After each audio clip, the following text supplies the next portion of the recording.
अस्सलामुअलैकुम नाज़रीन, नांदेड़ उर्दू न्यूज़ में आपका इस्तकबाल है। चलिए नजर डालते हैं आज के नांदेड़ कोरोना अपडेट की तरफ।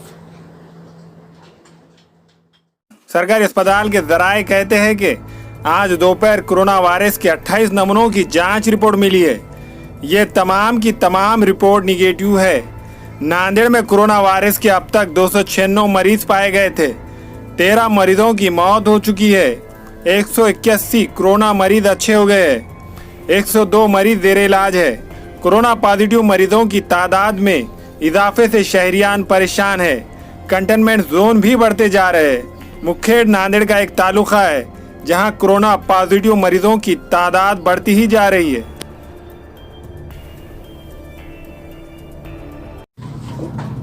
अस्सलाम वालेकुम, मैं इमरान खान। हमें उम्मीद है कि आपको हमारा चैनल अच्छा लगता होगा। लेटेस्ट न्यूज़ के लिए देखते रहिए नांदेड़ उर्दू न्यूज़, और न्यूज़ के पसंद आने पर लाइक, शेयर और सब्सक्राइब करना ना भूलें।